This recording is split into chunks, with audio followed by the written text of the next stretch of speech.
Hello class 9th वाले बच्चों, this is chemistry matters in our surroundings lecture 7। Lecture 6 में कुछ होमवर्क्स दिया गया था। सिर्फ 5 बच्चों ने होमवर्क जमा किया है, तो दिस शोज कि आप लोग कितना सीरियस है अपने पढ़ाई को लेकर के, अपने करियर को लेकर के आप लोग कितना सीरियस हैं, ये मालूम चल रहा है कि कितना आप लोग सिंसियरली पढ़ाई करते हैं। टीचर होमवर्क देता है और आप लोग में से 5 लोग होमवर्क करके सबमिट करते हैं, तो बहुत बढ़िया बात है। इसी तरह से खराब पढ़ाई करो और बहाना लगाना कोविड था, पढ़ाई नहीं कर पाए, ये सब कुछ लिखवाया पढ़ा दिया जा रहा है, फिर भी 5 लोग होमवर्क कर रहे हैं। बेस्ट है, बहुत बढ़िया बात है। क्लास 9 का लेक्चर नंबर 7 में हम लोग few miscellaneous questions in this chapter discussion करेंगे। कुछ मिसलेनियस टाइप्स के क्वेश्चंस, कुछ मिसलेनियस क्वेश्चंस जो है मैटर्स इन आवर सराउंडिंग्स, जो चैप्टर हमने पढ़ा है उसमें हम लोग कुछ मिसलेनियस क्वेश्चंस डिस्कशन करेंगे। इसमें मिसलेनियस क्वेश्चंस में नंबर 1 पर है, फ्यू मिसलेनियस क्वेश्चंस में नंबर 1 पर है how ice floats on water. तो आपने देखा होगा आइस को पानी में फ्लोट करते हुए। तो आइस जो है वो वाटर का सॉलिड फॉर्म है। अभी हम लोग फिजिक्स में ग्रेविटेशन चैप्टर में बहुत कुछ पढ़ेंगे कि कब कौन ऑब्जेक्ट कब किस ऑब्जेक्ट पर फ्लोट करता है या फिर डूब जाता है, बट फिजिक्स का जिस चैप्टर में आएगा वो तो बाद की बात है। अब इसी चैप्टर में ये क्वेश्चन दिया हुआ आइस फ्लोट्स ऑन वाटर। हमें मालूम है आइस सॉलिड फॉर्म है वाटर का ही। हमें मालूम है डेंसिटी घनत्व वो पहले क्लास से पढ़ रहे हैं, सॉलिड का लिक्विड के कंपैरिजन में ज्यादा होता है। हमें मालूम है कि आइस सॉलिड फॉर्म में है, वाटर का ही सॉलिड फॉर्म है, तो इससे इसका डेंसिटी ज्यादा होगा। वाटर से ही आइस, वाटर लिक्विड फॉर्म में है, आइस सॉलिड फॉर्म में है। पहले क्लास हम लोग पढ़ रहे हैं डेंसिटी सॉलिड का लिक्विड से ज्यादा होता है। तो आइस का डेंसिटी जो है वो, क्योंकि वो वाटर का ही सॉलिड फॉर्म है, तो उससे ज्यादा होना है। तो अगर डेंसिटी अगर ज्यादा होना है, फिजिक्स में वैसे हम लोग पढ़ेंगे, बट केमिस्ट्री में भी थोड़ा हमें आइडिया होना चाहिए। जिस चीज को डुबा रहे हैं, जिस चीज में डुबा रहे हैं, जिस चीज को डुबा रहे हैं उसका डेंसिटी जिस चीज में डुबा रहे हैं उसके डेंसिटी से ज्यादा है, तो मोस्ट प्रोबेबली उस ऑब्जेक्ट को उस लिक्विड में, उस वाटर में डूब जाना चाहिए। बट हमने देखा है कि आइस जो है वो पानी पे फ्लोट कर जाता है। ये कुछ मिसलेनियस क्वेश्चन में नंबर 1 पर है। पहला सवाल यही है कि आइस पानी में कैसे फ्लोट करता है, how ice floats on water. ठीक है, इस क्वेश्चन का आंसर समझने का ट्राई करना। तो हमने पढ़ा है छोटे क्लास से, 3-4 क्लास से हम लोग जान रहे हैं कि फ्रीजिंग पॉइंट वाटर का जो उसको आइस बना देता है वो 0 डिग्री सेल्सियस है। बट एक्चुअली में now we are in class 9। Actually में 0 डिग्री पर बर्फ बनने से पहले जब कम होते हुए टेम्परेचर 4 डिग्री तक आता है, 4 डिग्री के करीब करीब आते आते ही, 4 डिग्री सेल्सियस पर आते आते ही पानी जो है वो बर्फ बनने लगता है। और जब पानी बर्फ जैसा स्ट्रक्चर बनाने लगता है तो उसमें केज, पिंजरे जैसा, जैसे आप लोग पिंजरा देखे हैं जिसमें तोता वगैरह सबके घर में रहता देखे होंगे, पिंजरा केज देखे होंगे। आइस वाटर से जब आइस बन रहा है, छोटे क्लास से हमें पता चला है कि 0 डिग्री सेल्सियस पर आते आते वाटर आइस बन जाता है। बट एक्चुअली में वाटर से आइस 4 डिग्री सेल्सियस पर ही बनने लगता है, और 4 से 0 डिग्री पर आते आते तब तक उस आइस में केज लाइक, पिंजरा जैसा स्ट्रक्चर बन जाता है। उस पिंजरे जैसे स्ट्रक्चर में अगल बगल का हवा को आइस जो है वो ट्रैप कर लेता है, और हवा फिर गैस फॉर्म में है। पहले क्लास से हम लोग पढ़ रहे हैं कि गैस का डेंसिटी बहुत कम होता है, तो 4 से 0 डिग्री पर जब वो बर्फ बनता है तब तक उसका जो केज लाइक स्ट्रक्चर है वो ढेर सारे हवा को ट्रैप कर लेता है, और हवा को ट्रैप करने के वजह से उसका जो डेंसिटी है वो कम हो जाता है, और डेंसिटी कम होने के वजह से वो आइस पानी में फ्लोट करते रहता है। ये इस चैप्टर का मिसलेनियस क्वेश्चन नंबर 1 है। डूबेगा कब और तैरेगा कब, इसके बारे में डिटेल्स में फिजिक्स के चैप्टर 3 में पढ़ेंगे, बट केमिस्ट्री में स्टेट्स ऑफ मैटर का ये क्वेश्चन है, how ice floats on water. तो इसका आंसर हम लोग क्या लिखेंगे,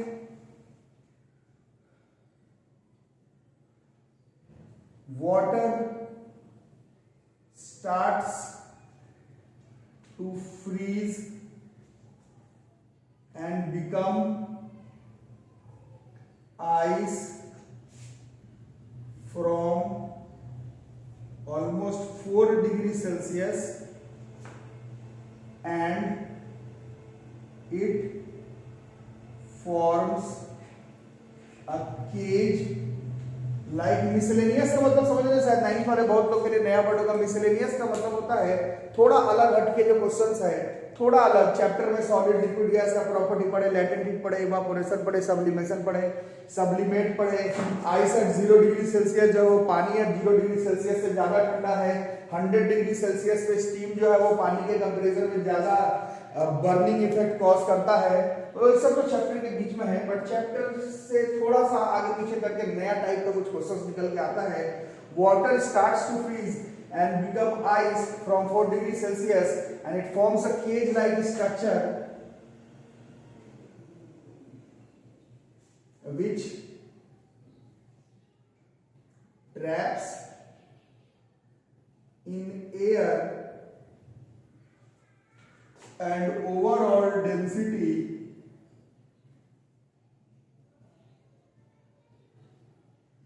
of ice becomes lower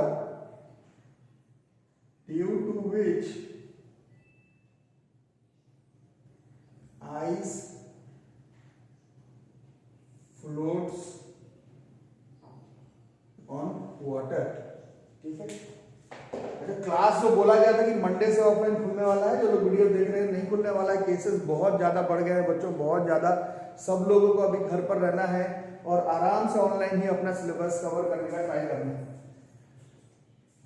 कोई दिक्कत ही नहीं है, घर पर आराम से किसी भी समय, रात में, दिन में, सुबह में अपना नोट्स निकालो और कवर करते रहो। ठीक है, लिखो इसको।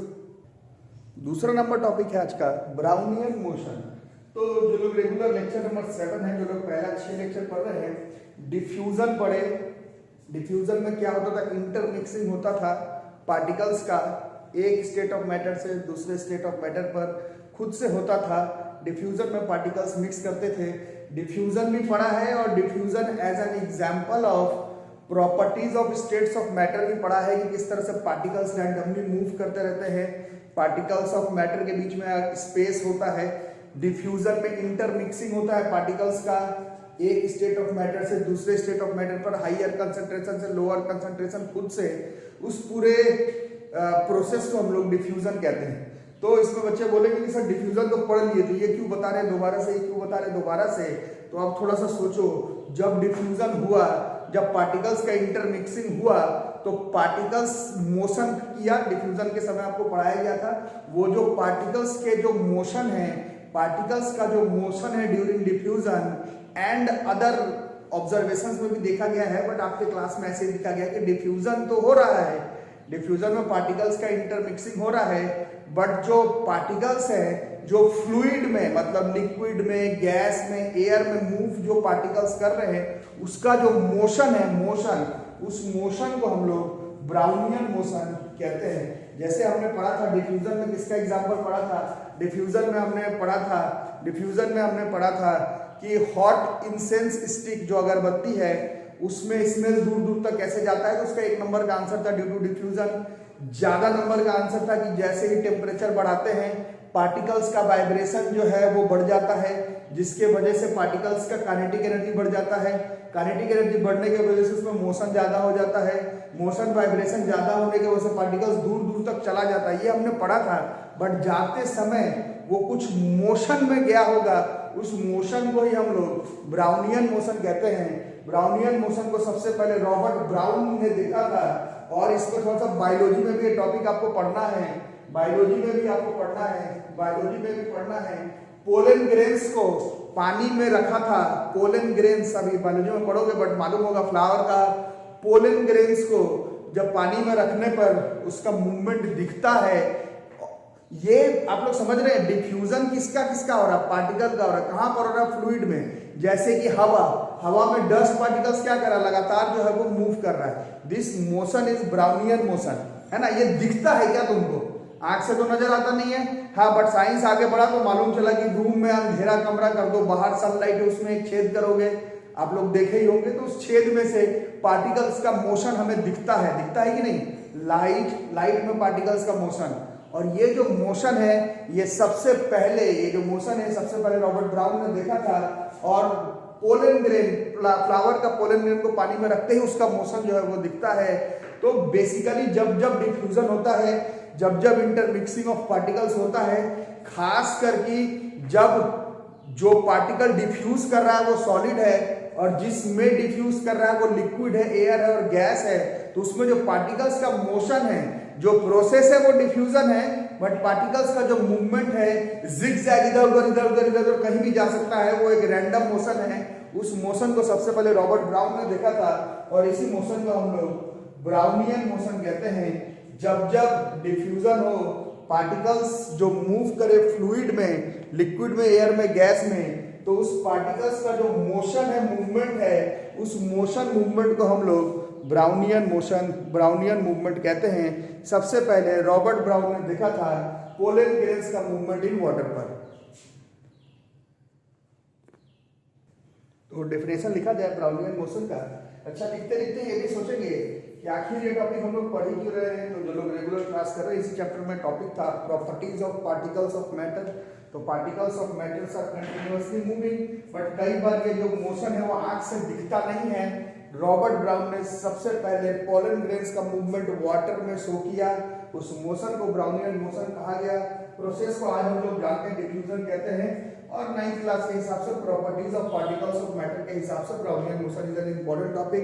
तो लिखो, Brownian motion also called Brownian movement is defined as zigzag movement of particles in a fluid, जैसे कि लिक्विड में, गैस में, due to their constant collision, collision का मतलब आपस में रगड़ खाना, टकराना, with other fast moving molecules. ठीक है, जैसे एग्जांपल में है diffusion of dust particles in air, zigzag motion of pollen grains in water।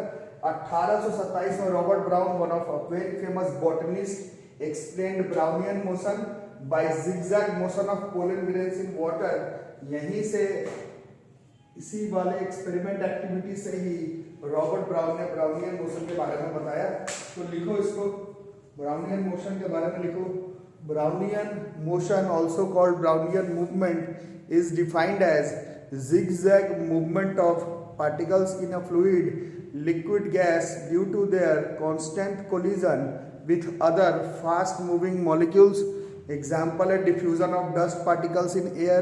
Example है zigzag motion of pollen grains in water। In 1827 Robert brown explained Brownian motion। इसको फटाफट copy में note करो।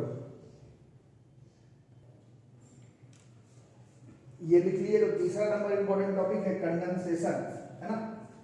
इवापोरेशन के बारे में तो इस चैप्टर में भी पढ़े, पहले से भी पढ़े थे। अब जो फिर से एक और टर्म आ रहा है, दैट इज कंडेंसेशन। तो कंडेंसेशन में हमने देखा था, इवापोरेशन में क्या देखा था बच्चों, इवापोरेशन में लिक्विड जो है वो गैस में कन्वर्ट हो जा रहा था, है ना। पूरा प्रोसेस समझाया गया है। तो इसका वाइस वर्सा करने के लिए, लिक्विड अगर गैस में कन्वर्ट हो गया, इसका मतलब उसको ढेर सारा अमाउंट ऑफ हीट मिल गया, उसके पार्टिकल्स दूर दूर चले गए, मोशन बढ़ गया, काइनेटिक एनर्जी बढ़ गया, वाइब्रेशन पार्टिकल्स का बढ़ गया, इंटरमोलिकुलर स्पेस बढ़ गया, तो लिक्विड गैस बन गया। अब अगर जो हीट मिला था उस हीट को रिलीज करवा दे तो सारा पार्टिकल्स आपस में चिपकने लगेगा और चिपक चिपक करके वो जो गैस है वो लिक्विड बन सकता है। कल परसों इफेक्ट ऑफ प्रेशर पढ़ाया गया था, लिक्विफेक्शन ऑफ गैसेस, वो एक अलग मेथड है। उसमें हमने पढ़ाया था कि किस तरह से नेचुरली मैन मेड प्रेशर लगा करके, टेम्परेचर घटा करके गैस को अपन लिक्विफाई कर सकते हैं। बट अगर एक नॉर्मल नेचुरल फिनोमेना के बारे में बात करें, जैसे evaporation was a natural phenomena, उसी तरह से इवापोरेशन को ठीक उल्टा, गैस का हीट अगर लॉस हो जाए, गैस के मॉलिक्यूल्स के पास जो एक्स्ट्रा एनर्जी है वो हट जाए, गैस के मॉलिक्यूल्स अगर ठंडा होने लगे, गैस के मॉलिक्यूल्स अपना एक्स्ट्रा एनर्जी लूज करके आपस में चिपकने लगे, तो वो गैसियस फॉर्म से लिक्विड फॉर्म में मिल सकता है, बन सकता है, नेचुरल फेनोमेना है। इसको हम लोग कंडेंसेशन कहते हैं। तो कंडेंसेशन में हमने देखा, इस बार तो बहुत कम देख रहे हैं क्योंकि कोविड एकदम अपने जोरों शोरों पर है, बट हर साल गर्मी के सीजन में हम लोग देखते थे ठंडा पानी या कोल्ड ड्रिंक जैसे ही हम लोग लेकर के आते थे तो उस ग्लास के साइड में वाटर का ड्रॉपलेट्स बन जाता था तो क्या इसका आंसर है? This is due to condensation. किसका कंडेंसेशन हुआ? पानी तो ठंडा लेकर कर आए, और एटमॉस्फेयर में क्या है? एटमॉस्फेयर में जो वेपर्स हैं, एटमॉस्फेयर में वेपर्स जो है, वेपर्स एटमॉस्फेयर में अगर वेपर है, जो कि होता ही है, तो वो जो वेपर है वो आपके ठंडे कंटेनर के साथ टच में जैसे ही आएगा तो वो अपना एनर्जी लॉस कर देता है, और वो गैसियस फॉर्म जो वेपर के फॉर्म में था वो लिक्विड फॉर्म में आपके ग्लास के बाहर नजर आने लगता है, ड्रॉपलेट्स के फॉर्म में। So this process is condensation and we have studied condensation earlier. Condensation के बारे में हमें पहले से मालूम है, इसके बारे में थोड़ा सा लिख लेते हैं। इसी में नेक्स्ट क्वेश्चन है, मतलब जो अभी समझाया, why do we see water droplets on the outer surface of a glass containing ice cold water, है ना। तो सीधा अगर एक नंबर का आंसर हो तो ड्यू टू कंडेंसेशन लिख देंगे, बट एक्सप्लेन करना हो तो हम लोग लिखेंगे water vapour present in atmosphere air on coming in contact with the cold glass of water loses its extra energy and gets converted into liquid state, gas से liquid, which we see as water droplets। इसी process को condensation कहते हैं। इस question का सीधा सीधा answer हम लोग कंडेंसेशन कह सकते हैं। ठीक है, इसको नोट कर लो फटाफट, लिख लो। Water vapor present in atmosphere air on coming in contact with the cold glass of water loses energy and gets converted to liquid state, which we see as water droplets। This complete process is called condensation। ठीक है, तो ये chapter आपका हो गया खत्म बच्चों। आप लोग एनसीईआरटी के सारे क्वेश्चंस, सिर्फ एक्सरसाइज के क्वेश्चंस नहीं, बीच बीच में जितना क्वेश्चन, जितना टॉपिक है उसको एकदम ध्यान से पढ़ो। हम लोग 1-2 क्लास और इसमें एनसीईआरटी के कुछ इंपॉर्टेंट क्वेश्चंस और कुछ और मिसलेनियस क्वेश्चंस करेंगे। चैप्टर को ठीक से पढ़ो, होमवर्क को करो, एनसीईआरटी का बुक अंडरलाइन करके करो। घर पर एस चांद और आलतू फालतू जो भी केमिस्ट्री और बायोलॉजी के लिए साइड बुक रखे हो उसको पैक करके कहीं पर रख दो, कबाड़ी वाले को दे दो, वो कोई काम नहीं आएगा। एनसीईआरटी का बुक को अंडरलाइन कर करके पढ़ो, जो साइंटिस्ट के बारे में बताया, जो भी क्वेश्चन है एक्सरसाइज में, टेबल में, अंडरलाइन कर करके जितना चीज हो सके पढ़ो। नोट्स को भी ठीक से बनाओ और होमवर्क करने का ट्राई करो। मिलते हैं अगले क्लास में। ये नंबर है मेरा, इस पर फटाफट अपना व्हाट्सएप करके होमवर्क जमा कर दो, और मिलते हैं अगले क्लास में। तब तक के लिए थैंक यू।